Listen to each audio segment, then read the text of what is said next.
You remember how it felt like every game coming out in the mid 2000s was a cheesy, gratuitously gory zombie game, or the early 2010s was saturated with edgy shooters that featured muddy grey and brown textures exclusively? Yeah, well, guess what? There's a new shitty trend in town: bland, boring as balls open world games.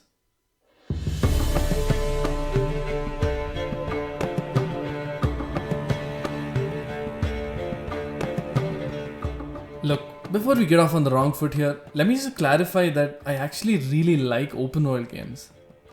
The Witcher 3 and Breath of the Wild are two of my all-time favorite games ever. Open world games are the very embodiment of adventure, the kind of experience you couldn't dream of having in any other medium except video games. That's how kids playing Final Fantasy VI on their 3-inch Game Boy Advance screens must have imagined the world would look. Because it's only in the last couple of decades that we've had the technology necessary to create and run games that massive in scope. Sort of like how James Cameron wrote the script for Avatar in 1994 but had to wait until the VFX technology caught up to actually film it. And yes, it's not Avatar, it's Avatar. This is not up for debate. And just like James Cameron's 2009 mega blockbuster, open world games can sometimes feel jaw-dropping in their ambition, and other times feel like an unimaginative rehashed experience cobbled together by a bunch of amateurs with a big budget. But to really understand how we got here in the first place, we need to go all the way back to 11th November 2011.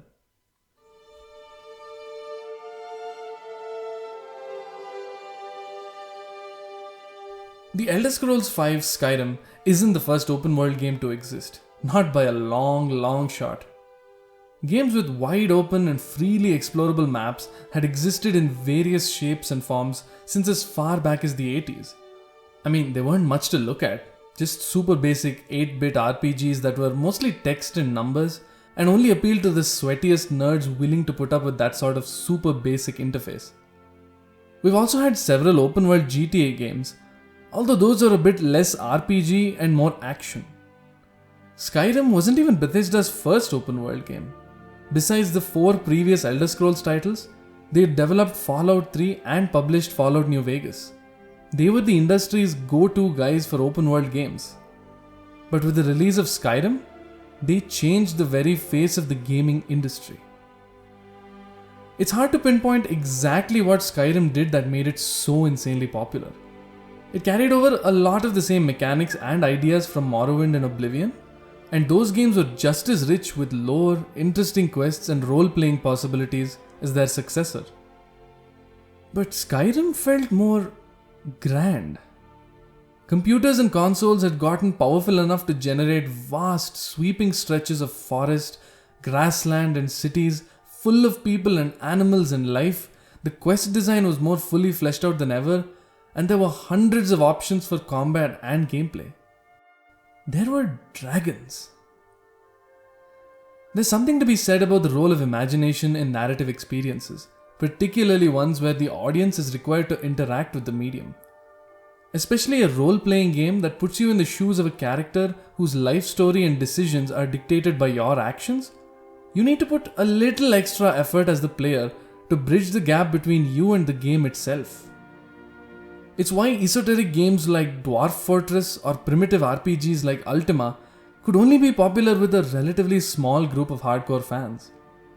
A lot of the enjoyment comes not from the audiovisual component of the games, but rather the much more fantastical images we'd conjure in our heads of what these worlds would look like in real life.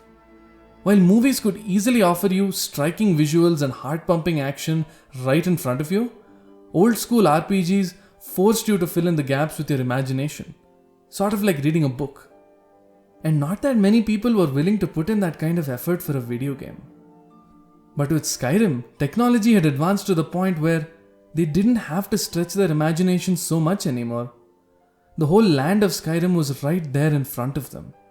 Forests, cities, glitched out flying mammoths and all.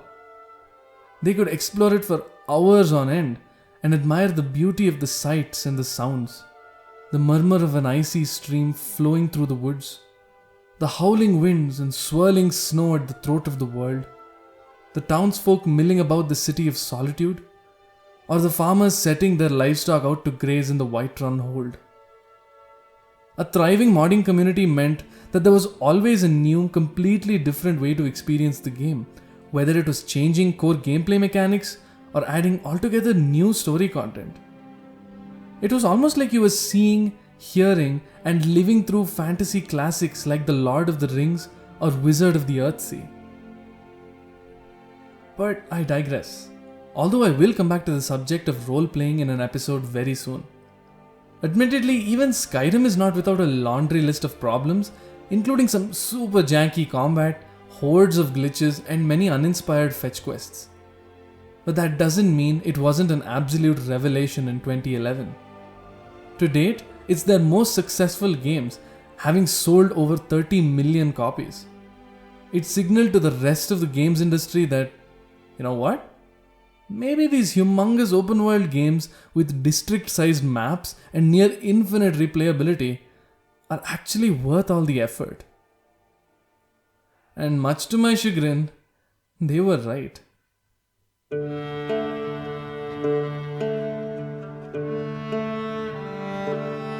On the face of it, it might seem like open world games are way too much effort for a single $60 release. How can a game that you can play for 15 hours cost the same as one that lasts 100 hours? But that's the thing. It's far easier to market a game when you can tell people that a single purchase will get them an experience they can continue having for months, even years down the road. In the last few years, the value of games have been increasingly measured by the number of hours you can sink into them. And that really sucks for two reasons. First, it means that multiplayer games are seen to essentially have infinite value, which has led to the dramatic rise in poorly thought out multiplayer modes being shoehorned into games not designed for it. This takes up valuable time and resources that could otherwise have gone into making the single player campaign more polished. Second, it means that studios feel pressured to pad out the length of their games with unnecessary filler content that's little more than dull, repetitive objectives that turn a 20-hour game into a 40-hour one. Just look at The Last of Us 2 compared to the first one, or Final Fantasy VII Remake. Gamers feel more compelled to buy games that last longer because it feels like they're getting more bang for their buck. But are they really? Can the quantity of time you spend on a title so far outweigh the quality? Wouldn't a shorter but much more impactful game be better than a long, drawn-out one that feels like it never ends? And that's not even the main reason why studios have started pushing out more open-world games. The real reason we're seeing so many more of them these days is... Can you guess it? If you guessed, because game publishers want us to have more enriching interactive experiences within their lovingly crafted sandbox worlds, congratulations! You're the naive idiot they're marketing to. No, the real reason is microtransactions. Think about how many open world games in the last few years have had some form of monetization built into them. Assassin's Creed, Watch Dogs, Far Cry. Both GTA Online and Red Dead Online are rife with microtransactions. At launch, Fallout 76 and Ghost Recon Wildlands were more like pachinko machines than video games. Even Middle-earth: Shadow of War, which was actually reviewed very well, was bogged down by an online store that kept asking you to buy stuff.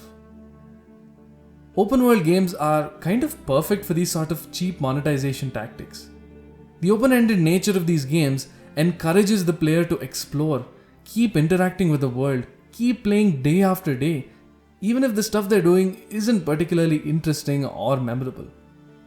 Having invested so much time and effort with their characters or online profiles, what's a few extra dollars to get that limited edition weapon or swanky new skin? Massive studios like Ubisoft have streamlined their open world game design so they can churn out new titles practically on an annual basis. It's kind of insane to think about. Take Assassin's Creed Valhalla for example. The game is absolutely massive, far bigger than Skyrim ever was. And what's more, it's full of things to do. But a vast majority of that content is just recycled boring quests that make you do the same thing over and over. Here's what the YouTuber SkillUp said in his review of the game. Valhalla has this metronomic sing-song rhythm that becomes so predictable so fast, and spoiler alert, it never changes. I have finished this game. I will tell you, it never changes. It's literally 67 hours of going to a new location, meeting some brand new characters you've never met before, doing 5 to 8 quests for them. They have like an emotionally charged cutscene to try and get you connected to these characters. There's a final battle and then you go home. It's 67 hours of that over and over and over and over again. There's a pretty bad disconnect between how open world games tell their story and how they encourage exploration. Something I've noticed is that games tend to favor one of two approaches to storytelling, and in either case, the pendulum almost always swings too hard to one side or another.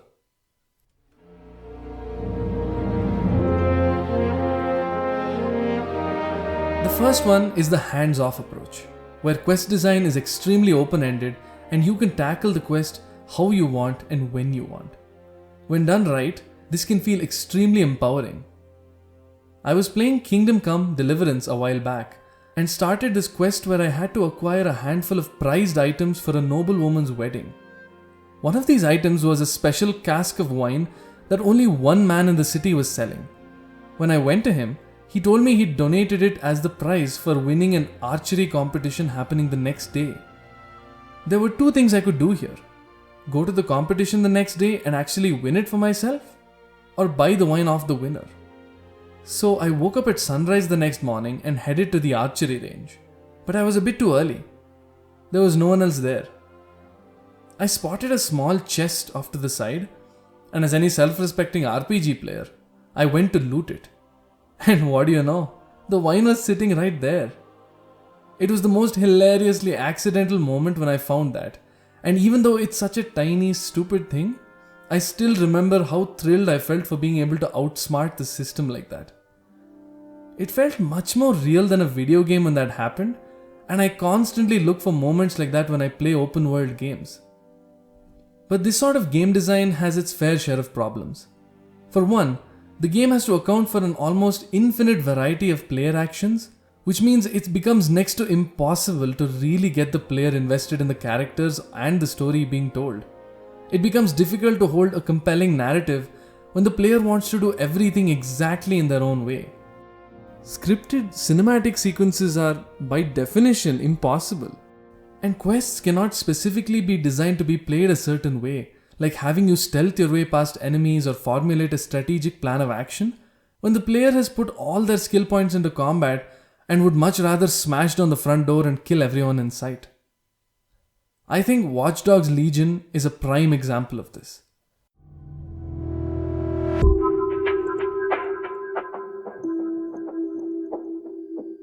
The biggest standout feature in the latest Watch Dogs game lets you essentially play as almost anyone in the city of London. I won't go into how this works on a technical level, although you should totally watch Mark Brown's video about this on his channel, Game Maker's Toolkit. It's really fascinating. The narrative justification for this unique system is that as an operative for DedSec, a secret underground collective of hackers and revolutionaries seeking to overthrow an authoritarian government, you're incentivized to recruit as many people as possible into your organization. You can then play as that person. Each individual has their own stats and special skills they can use during missions, allowing you to approach each mission in a different manner, whether by sneaking in through various entry points, or hacking your way into buildings, or go full frontal assault and pump everyone full of lead.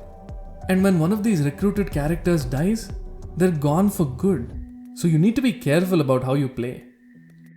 All of this sounds extraordinarily cool and futuristic, and on the surface, it is. Every recruitable NPC has their own daily routine and a touch of backstory that's auto-generated. So yeah, in theory, it seems incredible. Miles ahead of what any other studio out there is doing. Except the execution is where it falls apart. First of all, the whole every character has their own stats thing doesn't really impact gameplay all that much because nothing really stops you from equipping a hacker character with a gun and going the violent route. Barring some minor actions, pretty much every character can do the same things without a major difference to gameplay. and that by itself trivializes the system. But narratively speaking, it's kind of a washout. Where in previous Watch Dogs games, you had a single protagonist to play as and relate with through a pretty dull and lackluster story. Now in Legion, it's still a lukewarm story, but you have a whole bunch of people you can play as, and even switch them out for every mission. You're never really building a connection with any of them, especially seeing as they don't have distinct handcrafted personalities. And beyond a point, it starts to feel kind of weird when every single person you recruit is capable of taking on the role of a leader or a decision maker in the story when they literally just joined. You can't possibly expect me to believe that every single member of a resistance force is equally motivated and devoted to the cause. In a story about political conflict, revolution, and powerful libertarian rhetoric that extols the virtues of individualism over state-enforced control, it feels kind of weird that all these supposedly unique individuals start to blur into each other. When it comes to open-ended game design, Ubisoft took a good experimental direction with Watch Dogs Legion, but they didn't quite manage to stick the landing. You hate to see it. Now, the other school of open world game design is the Rockstar style.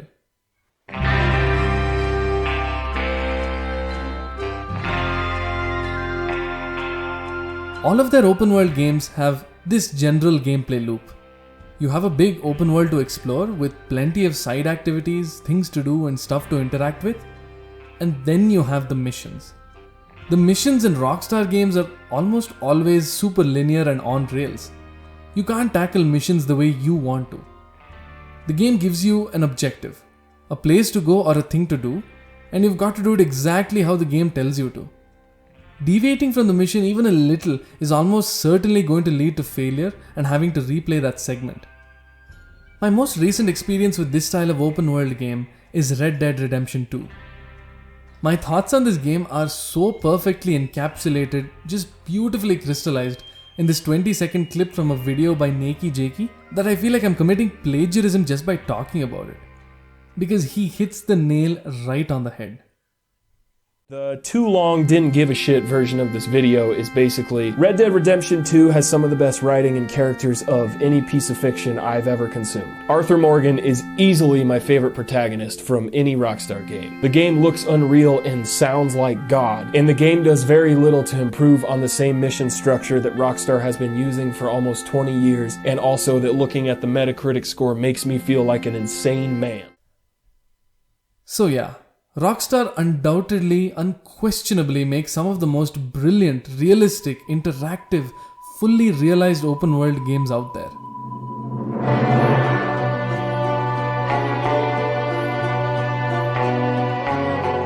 Whether it's GTA or Red Dead, their open worlds don't feel like they've been made for a game, but rather look like they've always existed, like they didn't need a justification to exist. When I explore the world of Red Dead 2, I constantly come across new places, interesting NPCs, gorgeous vistas that I've stopped to look at for minutes on end, and it all feels so real.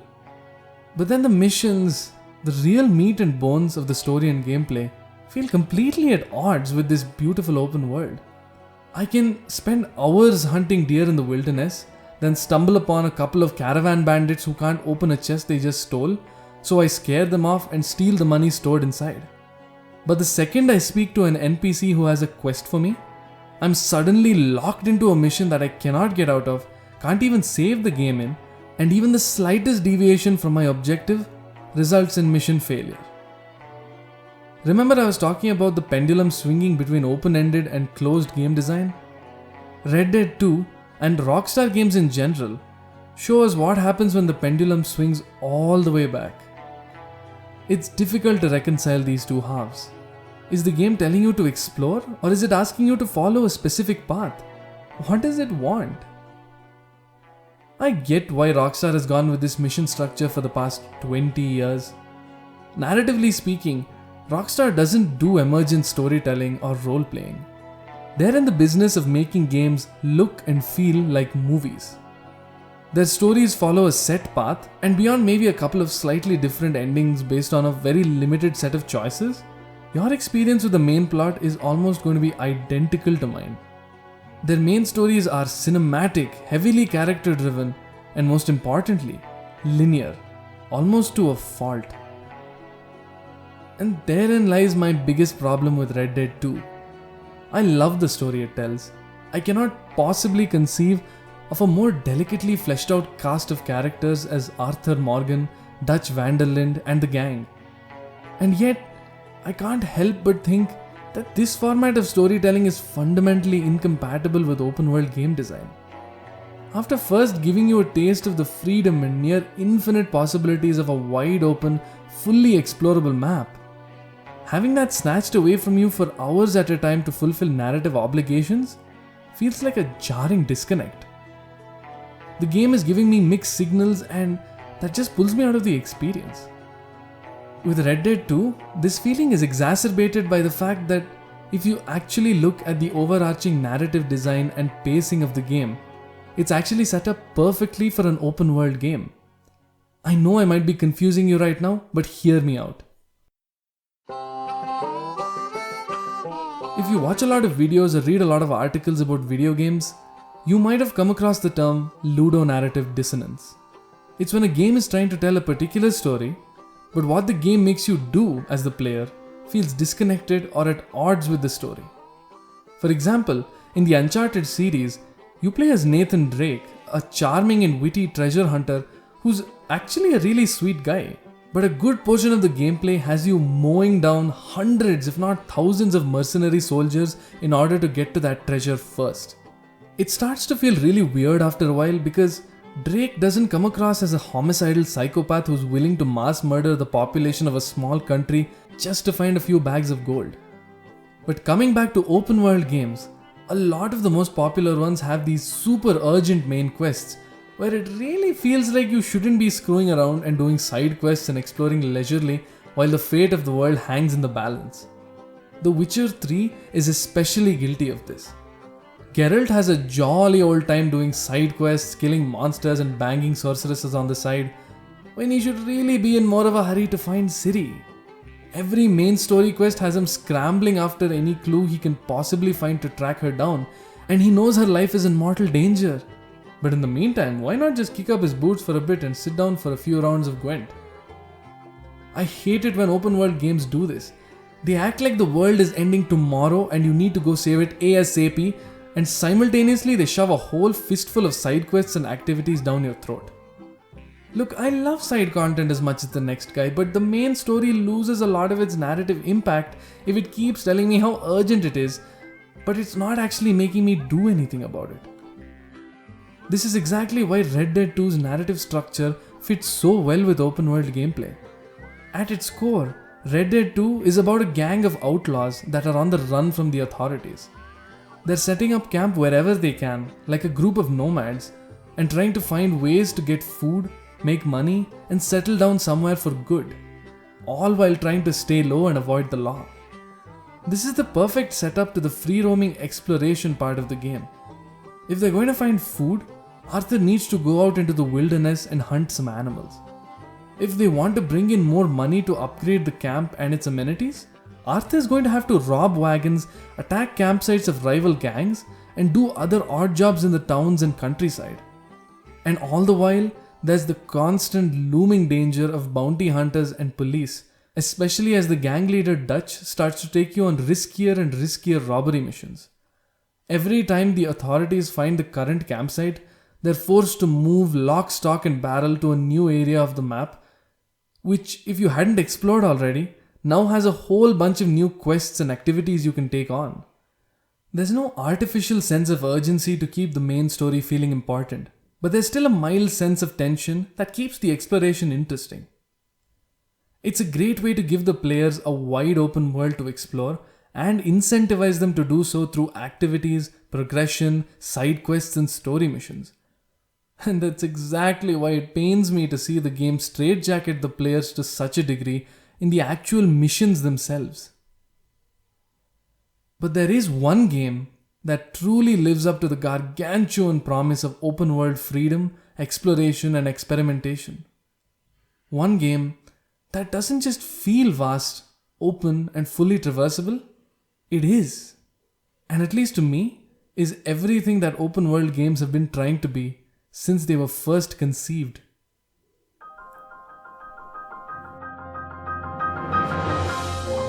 The Legend of Zelda Breath of the Wild is the perfect open world game. There's truly no other game that takes that tired, often overused term so completely literally on almost every front. Other games have better stories, more realistic graphics, bigger maps, more varied enemies, more boobs, better weapons in combat. But there is no game that, as the sum of its parts, is more quintessentially open world than Breath of the Wild. I'm gonna stop fangirling about Breath of the Wild for a second to actually explain why it's so good. First of all, the main story doesn't really suffer from ludonarrative dissonance. Although Link is the hero of Hyrule, fated to square off against Ganon, he nearly died 100 years prior to the events in this game. He's severely weakened and has no powers, weapons, or armor. The fate of all of Hyrule hangs in the balance, and Link cannot afford to be defeated by Ganon again. He must prepare himself by becoming stronger, acquiring a host of different skills and powerful gear. And the only way to do that is to scour the vast expanse of Hyrule, seeking out ancient shrines, towns, and enemy encounters. All the while, he's making Hyrule a better place by helping out the citizens in whatever way possible.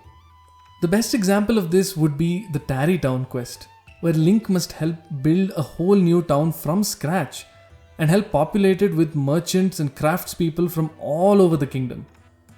After having failed Zelda and letting the land of Hyrule slip under Ganon's evil spell, the events that transpire in Breath of the Wild are in a way Link's redemption. That's not a responsibility he can afford to take lightly. Admittedly, Breath of the Wild's story isn't exactly its strongest point, but the fact that the main quest gives you time to breathe makes all the difference in letting you enjoy the open world. And boy, what an open world it is. The real hero of Breath of the Wild is without question the land of Hyrule itself. It's utterly brimming with life and energy, and it hides away so many secrets across the length and breadth of it, some of which you'll find absolutely by accident, others which you'll really have to pay attention to your surroundings to find. It's not afraid to let you get lost and wander aimlessly for hours. There have been times when I've just been content to walk for minutes on end, often finding nothing more than just a few mushrooms, some precious minerals, and the odd Korok seed. When they were creating the open world for The Witcher 3, CD Projekt Red had this 40-second rule. Basically, every 40 seconds in the game, no matter what direction you're going in, you should find some place of interest, enemy encounter, or just something to do. Breath of the Wild doesn't do that. It's not empty by any stretch of the imagination. But the game gets that sometimes it's fine to just do nothing and explore for a while without constantly giving you a new objective or activity. The reason this works is because the game makes it possible to go literally wherever you want. Link can climb up almost any surface, whether it's a tree, a sheer cliff face, or even a building. Unless of course it's raining. God, I hate the rain in this game. Beyond that, Link's paraglider lets him quickly reach any spot below him. Want to see what's at the top of that waterfall? You can climb up there. See a cave entrance all the way down the cliffside over there? You can just paraglide down to it. There's nowhere you cannot go.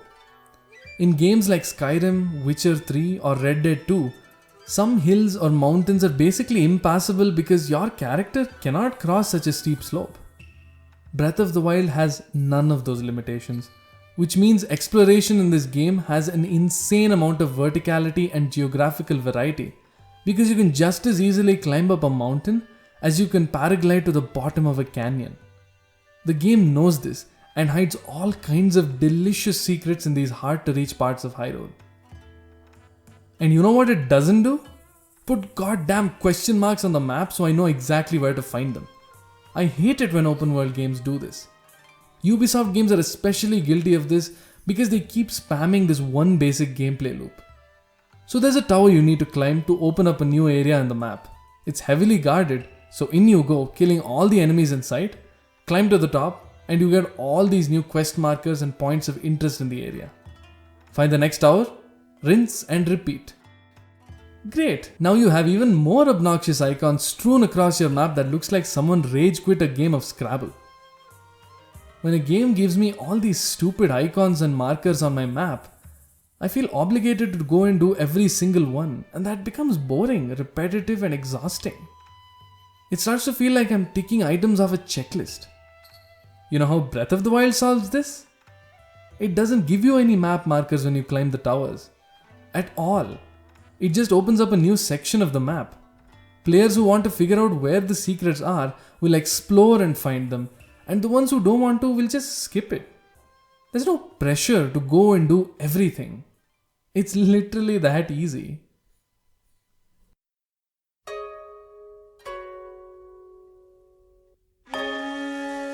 The final thing that ties all of these elements together in a terrific package is, surprisingly, the physics engine. Oh my god, the physics engine in this game is so good. One of the things that makes open world games stand out is something called emergent gameplay, which is when multiple components or mechanics in the game interact with each other to create an unexpected outcome. Remember when I talked about that quest in Kingdom Come Deliverance, where I managed to prematurely steal a cask of wine that I was actually meant to win in a competition? The fact that the wine was kept in the prize chest like an actual physical item and not just spawned into the game when I won the archery competition made it possible for me to steal it. It's likely the developers never even foresaw such an outcome when designing the quest. That's one example, if a pretty basic one, of emergence in a game. Breath of the Wild is all about emergent gameplay, and most of it is due to its incredibly advanced physics engine. Nearly every physical object in the game world can be manipulated using Link's Sheikah Slate powers, weapons, and plain old gravity. For example, you can chop down a tree and as it's falling down, freeze it in mid-air using the stasis power, build up its momentum in a particular direction by whacking it with your sword, and climbing onto the tree.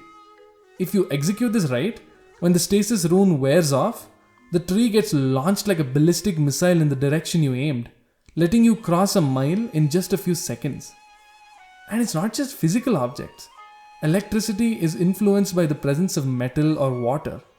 So you can hit a metal box with your electric sword to create a deadly force field of electricity that shocks enemies to death. Or during a thunderstorm, you can fling a metal weapon at an enemy, causing it to get struck by lightning and killing the enemy instantly. You can stay warm in cold weather by equipping the fire weapons, and be cool in hot weather by using ice weapons. There's just too many physics interactions for me to go through here. I even saw this one Twitter user who was trying to solve a shrine puzzle with electric spheres but couldn't find the third one. So he created a circuit by arranging all his metal weapons in a line up to the empty socket. And it actually worked. This sort of experimental gameplay is at the very heart of Breath of the Wild. And I'd argue the same should be true of any good open world game. Not necessarily the physics engine, but the narrative or gameplay systems. The world within a game feels so much more real and tangible when I'm able to interact with all of its moving parts and have them respond in a meaningful and predictable way. You can play a game like this for 100, 200, 300 hours and still discover something new that you didn't know existed. That's just magic.